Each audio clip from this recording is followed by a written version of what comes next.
Damos la bienvenida a Juan Sebastián Roldán, secretario de Gabinete. Señor secretario, buenos días, bienvenido. Buenos días, Janet.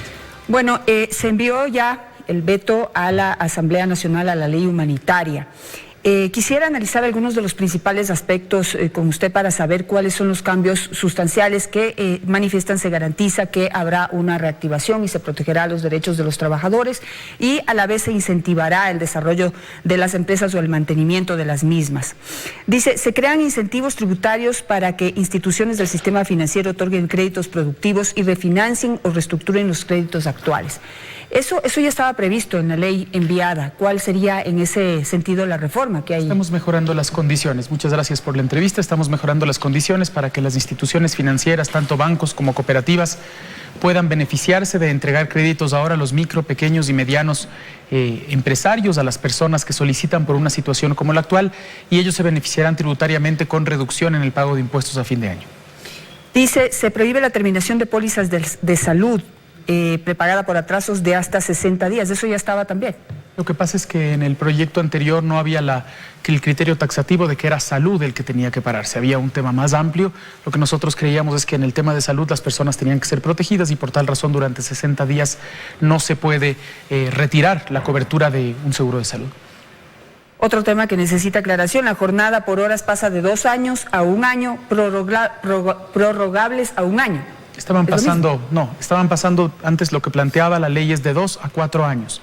Nosotros estamos planteando de 1 a 2 años, porque si es que ya tienes tanto un trabajador que esté en uno de los nuevos contratos emergentes o una reducción de jornada, 2 años trabajando, ya puede pasar una nueva modalidad de contrato. Creemos que 4 años es demasiado tiempo, porque al mismo tiempo estamos generando el acuerdo entre las partes y en ese acuerdo entre las partes estamos sancionando o planteando una mayor sanción del 1.5% por un despido intempestivo a aquellos empresarios que mal utilicen la fuerza mayor. Es decir, por un lado estamos pidiendo, utilice bien la fuerza mayor para que usted pueda beneficiarse si tuvo un grave problema como empresario, pero si la malutilizó y no tenía una situación de fuerza mayor, va a ser más sancionado.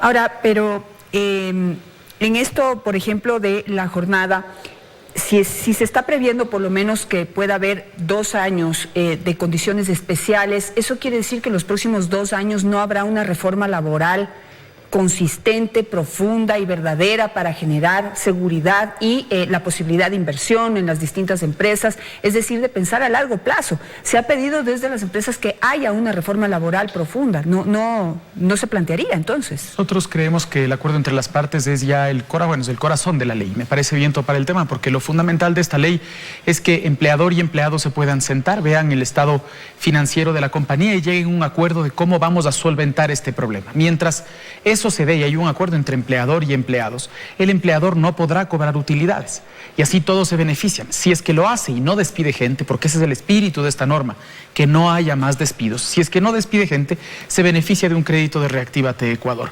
Es un inicio de una reforma laboral. Ojalá el país vea una mejor reforma laboral, una más general. Nosotros nos vamos en menos de un año, hace casi un mes, era ya el aniversario del tercer año de mandato del presidente Moreno. Nosotros nos vamos el mayo del 2021. Ojalá en los próximos años el Ecuador tenga una reforma más global y este es un paso muy importante para caminar hacia allá. Pero entonces usted estaría reconociendo que no va a haber reforma laboral por parte de este gobierno cuando se ofreció que se iba a presentar en octubre pasado. Este es un inicio de esa reforma laboral. Nosotros creemos que esto es fundamental. Hoy hay muchas cosas que han cambiado en el camino de lo que nos habíamos planteado por las circunstancias, entre otras esta gran crisis internacional, y este acuerdo entre las partes es el inicio de otro tipo de relación entre empleado y empleador. Nos podemos poner de acuerdo, no necesitamos una ley que nos ate los brazos, podemos ponernos de acuerdo para salir adelante y hoy el Ecuador necesita acuerdos para salir adelante. En esto de se corrige la interpretación de fuerza mayor, ya tocó usted hace un minuto el tema, pero ¿nos puede explicar más cómo se corrigió y cómo evitar los abusos? Es fundamental que nosotros entendamos que la fuerza mayor está contemplada en el Código Civil. Es decir, una empresa que ha perdido todo, que está complicadísima y que está haciendo todo lo posible por no cerrar, puede acogerse a la fuerza mayor, sin duda alguna. Sin embargo, una empresa que tiene algunos problemas y utiliza la fuerza mayor para sacar a sus trabajadores sin cumplir con la norma laboral, sí se puede ver en un problema muy serio, porque si es que un juez prueba que es así, lo que hemos planteado nosotros ahora es que ellos tengan que pagar el 1.5% de un despido intempestivo. Es momento de todos entender que es el momento de salvarnos entre todos, en el sálvese quien puede, es decir, la empresa que utiliza fuerza mayor sin hacerlo, o en el ciudadano que está dejando de pagar servicios básicos, aun cuando lo puede hacer, todo el Ecuador pierde. Hoy los ecuatorianos tenemos que entender que el compromiso por sacar adelante al Ecuador tiene que partir de entender que la realidad que estamos viviendo es una realidad en la que solamente salimos todos adelante si es que ponemos de parte y no utilizamos la viveza criolla. Ni la persona que tiene dinero y no paga servicios básicos está ayudando a todos, ni tampoco el empleador que utiliza fuerza mayor cuando no era necesario utilizarla. El Estado garantiza que los acuerdos laborales no reduzcan el salario básico, pero si se puede reducir la jornada al 50% y digamos que un grueso de la población o un gran porcentaje de la población gana entre 400 y 500 dólares, que está alrededor del salario básico, ¿no se estaría garantizando esto? Estamos hablando de aquellos sueldos que no lleguen al punto del salario básico. Sí, nosotros en el veto hemos puesto que las personas no podrán ganar menos del salario básico. Hoy la situación del país es lo suficientemente difícil como para que las personas con un salario básico puedan llegar a comprar lo que necesitan, y nosotros como gobierno creemos que se pueden llegar a acuerdos para reducir la jornada, para llegar a acuerdos de pagos, de otro tipo de beneficios en términos salariales, pero en ningún caso y de ninguna manera se puede bajar del salario básico. Bueno, hay otro par de acuerdos en torno a las pensiones de los colegios, que creo que es un tema que le interesa mucho a las personas, porque digamos que todos estamos enfocados en tratar de darles la mejor educación a nuestros hijos, pero pagar los colegios privados, principalmente en ciudades como Quito, que es quizá la más cara del país en torno a la educación privada, y de allí vienen las otras ciudades también, es un tema que interesa. ¿Cuál es el acuerdo en ese sentido? La Asamblea había planteado una reducción de 20% para todos. Nosotros creemos que eso no es justo. Nuevamente estamos pensando en la justicia. Si es que un padre de familia, lo que hemos planteado nosotros, es que si un padre de familia se acerca al colegio y le demuestra que o perdió el trabajo o redujo sus honorarios en 25%, la institución privada está obligada a bajar hasta el 25%. Pero hay otra gente que no ha reducido el honorario y por tal razón no tienen por qué beneficiarse de eso. Pero del otro lado también, y esto es muy importante, lo que estamos diciendo es, si una persona no ha podido pagar 6 meses continuamente la pensión, nosotros como Estado le damos el beneficio de ir al sector público y tener un cupo para sus hijos. Es decir, nuevamente lo mismo que dije hace un momento, todos ponemos de parte. Si estoy complicado, pido ayuda. El que no está complicado no tiene por qué pedir esa ayuda, porque de otra manera le está perjudicando al que puede recibir esa ayuda. Y en tercer lugar, el colegio privado, después de 6 meses de que no le pagan, puede pedir el paso al colegio público y nosotros le garantizamos el cupo en ese colegio público. Pero ahora, con todo respeto, sí, y con todo el respeto a la educación pública del país, pero no siempre es reconocida como la mejor educación. Es decir, para un padre de familia que hizo un esfuerzo enorme por poner a sus hijos en un colegio privado, que hay de distintos costos de índole en el Ecuador, pero que su aspiración era mantenerlo en esa educación privada, darle la alternativa de que tiene que salir de ese colegio privado para ir a un colegio público por causa de una crisis en la que pues viene siendo una víctima, tal vez no va a ser una opción satisfactoria para todos. Es verdad, lamentablemente pasamos una crisis en la que no todos estamos contentos de vivir la crisis. Sin embargo, y estamos pasando la dura además. Sin embargo, veo en algunos espacios en los que, por ejemplo, hay gente que se queja de las empresas que brindan servicios de Internet, de que cuando nosotros les pedimos a las empresas, y se los pedimos como gobierno, no les quiten el servicio, bajaron la cantidad de megas. Y hay gente que se queja y dice, me están bajando la cantidad de megas. Pero la persona no está pagando, es un negocio. El colegio privado también termina siendo una actividad en la que no es, tú tienes que pagar para poder tener a tus hijos. Es lo mismo que una tienda, Janet. Yo no puedo ir a la tienda y decirle al tendero, ¿sabe qué, señor tendero? Estoy complicado, deme lo que yo quiero y no le voy a pagar. Porque ese tendero tiene que hacer dinero para poder pagar, por ejemplo, la educación de sus hijos si la quiere pagar, o para poder salvar la situación de su familia. Son negocios y son elementos que tienen en su momento un beneficio económico. Lo que nosotros estamos planteando es una reducción del 25% si una persona se ha visto complicada.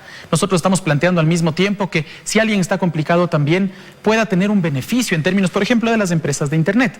Pero el que no tiene esa complicación no tiene por qué beneficiarse. Y del otro lado, y muy importante también, ese colegio tiene que pagar una nómina. Ese colegio tiene que pagar unos costos. Si es que no recibe ningún tipo de beneficio, va a cerrar. Y el peor de los mundos es en donde todas las empresas privadas, por tener que entregar la gratuidad, van cerrando, van quebrando y van despidiendo gente. El presidente puso 4 grandes prioridades del 24 de mayo y nosotros estamos enfocados en ellas. Salud, alimentación, empleo y dolarización. Y aquí el empleo es fundamental. Por eso estamos diciendo reducción del 25% a quienes no pueden pagar, pero no a cero, y no todos, porque de otra manera esos colegios van a tener que sacar al 25% de los profesores, perjudican la calidad de la educación y despiden más gente cuando eso es lo que no buscamos. En cuanto a la afiliación voluntaria, ¿cuáles serían como las novedades en este veto? Lo que estamos planteando es que las personas puedan tener beneficios en términos de afiliación voluntaria. Estamos planteando a la Seguridad Social comenzar a buscar nuevas modalidades para que las personas se beneficien de unas y otros elementos de esa afiliación voluntaria, porque lo que queremos es, en una pérdida tan grande de empleo como la que hemos tenido en este tiempo, que aquellos que perdieron el empleo no pierdan todos esos beneficios. Entonces estamos estudiando con la Seguridad Social, y es lo que plantea la ley, que lo reglamente la Seguridad Social, ver la posibilidad de que la gente mantenga, ojalá en su momento, si es que ellos lo consideran provechoso, por supuesto, o salud, o jubilación, o ciertos beneficios que tenían antes cuando tenían un empleo. Ahora, lo que no incluye el veto es algo que anunció el presidente de la República, y es proponer o plantear que se recupere el espíritu inicial de la ley humanitaria, en el sentido de recaudar fondos para poder sanear la crisis sanitaria, y que se iba a pedir que a las personas que ganan más de $5,000 se les solicite un anticipo, en resumen, un anticipo al impuesto a la renta, se paguen por anticipado el impuesto a la renta. ¿Qué pasó con eso? El presidente dijo claramente que no lo íbamos a incluir en la ley porque fue un compromiso del presidente de la República con las bancadas. La Asamblea nos dijo, eso no va. Nosotros creemos que era importante que suceda, pero la Asamblea nos dijo que no, y esa es su potestad como poder del Estado, y el presidente, en respeto a ese veto, no podía meter esto por aquí.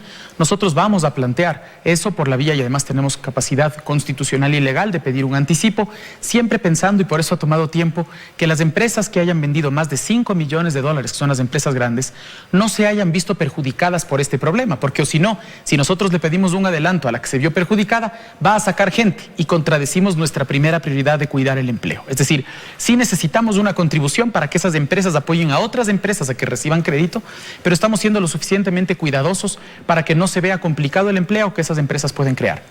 Eso va a ir por decreto, entonces. Es un decreto y tenemos potestad legal y constitucional para hacerlo. ¿Cuándo se presentaría ese decreto? Pronto. Ayer me preguntaban en un par de entrevistas por qué nos tomó tanto tiempo el veto a la ley humanitaria, y por qué nos toma tanto tiempo esto, porque la verdad es que nosotros tenemos que cuidar que cada coma de estos proyectos en una situación tan delicada sea cuidadosa de tal manera que logremos lo que estamos buscando. Repito, en este caso es preservar el empleo, en el caso de la contribución también, que haya un aporte para que las empresas y los ciudadanos que hoy día están complicados puedan recibir o una canasta básica o puedan recibir un crédito barato, pero tampoco complicando el empleo de otros, porque estamos arreglando una cosa con la posibilidad de dañar otra. No queremos que de ninguna manera el remedio sea peor que la enfermedad.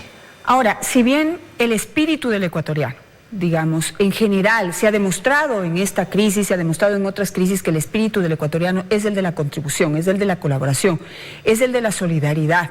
Pero también creo que hay muchos ecuatorianos que se preguntan por qué tienen que contribuir en este momento en una situación, o aportar a resolver una situación causada por tanto corrupto, por tanta corrupción. Estamos viendo, y ya le voy a preguntar qué pasó con este señor Daniel Salcedo, con las sospechas de que la familia Bucarambe está directamente involucrada en estos casos de corrupción, con la mala utilización de los recursos de los hospitales del IES, que los ha llevado a una situación complicada, con la fuga de los corruptos con el dinero de los ecuatorianos y de la salud pública. Es decir, de alguna manera esta contribución viene a compensar lo que los corruptos se robaron, y no suena justo. Hay gente que quiere contribuir, pero que siente que no hay justicia en ese sentido. Tener que contribuir y que los corruptos se salgan con la suya no suena para todos como la mejor opción. Si usted me permite, yo quisiera dividir esta respuesta en dos partes. La primera, la de la necesidad económica que tenemos para dar un crédito, dar una canasta de alimentación a la gente. Todos lo comprendemos.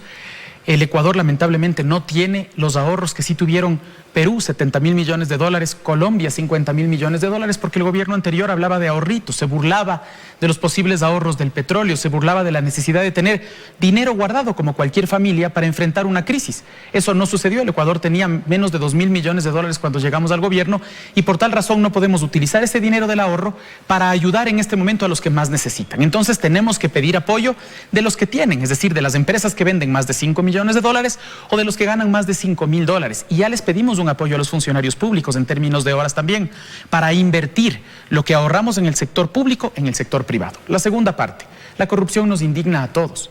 y la corrupción es un problema serísimo. Y nosotros como gobierno hemos sido claros, que caiga quien caiga y que caiga quien caiga, y además que la justicia sea lo más fuerte posible. Pero ya hicimos 2 cambios estructurales para luchar contra eso, Janet. El primero, la libertad de expresión. Buena parte de esos escándalos de corrupción salieron de una prensa libre, que antes era atacada. Y el segundo, instituciones y poderes del Estado independientes que puedan luchar contra ello. Nosotros en esto hemos sido claros y el presidente ha sido claro.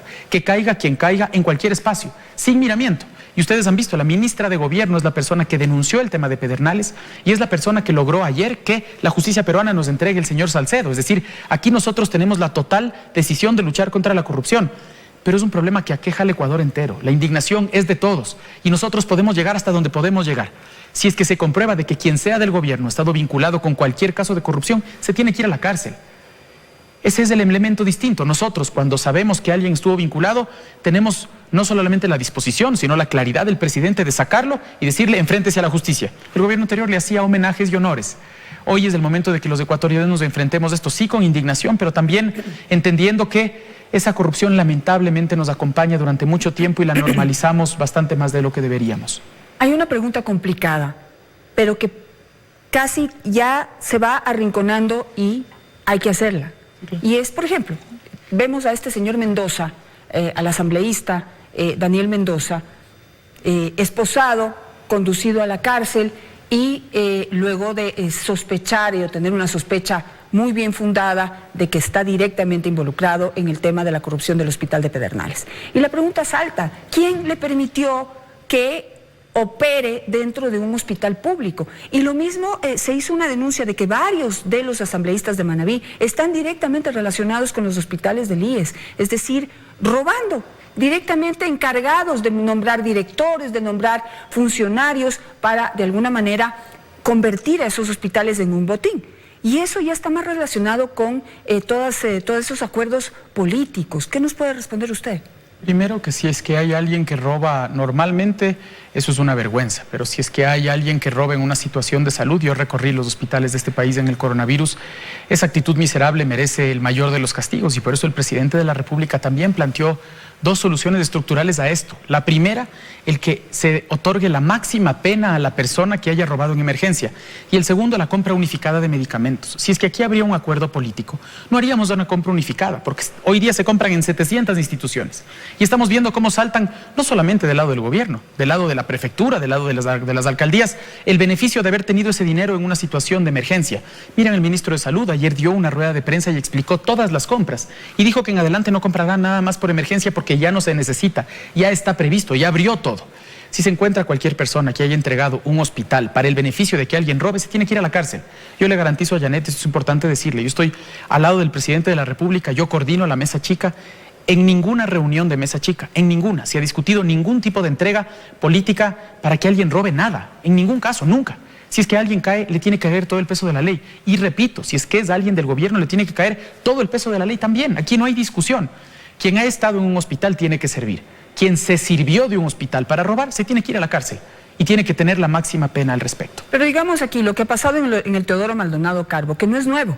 Digamos, no es nuevo, es un tema viejo. El Teodoro Maldonado Carbo ha sido históricamente aprovechado por los políticos para robar. Esquilmado, ¿sí? Así es. Y aquí hay un caso nuevo, fresco, que salta a la vista y del que también se tenía sospechas, y es la relación de determinados asambleístas con los hospitales del IES. Es decir, si usted niega que en la mesa chica, es decir, directamente en el círculo cercano al presidente de la República se haya permitido, se haya entregado políticamente los hospitales, entonces la responsabilidad cae directamente sobre los directores del IES, sobre los presidentes de sus directorios. ¿Sobre quién? Alguien tiene que responder sobre quién le entregó, por ejemplo, a Mendoza el hospital de Pedernales. Y en Mendoza, específicamente, y el tema de Pedernales, ¿quién entrega la denuncia? Quien procesa el caso es la ministra de Gobierno, es la ministra de la Política. Eso demuestra que no estamos en el chanchullo, que no estamos en la movida. Es la ministra la que hace la denuncia, la que acompaña el proceso y la que lleva adelante todo al final ya con la fiscalía. Aquí nosotros tenemos que ser claros, Janet.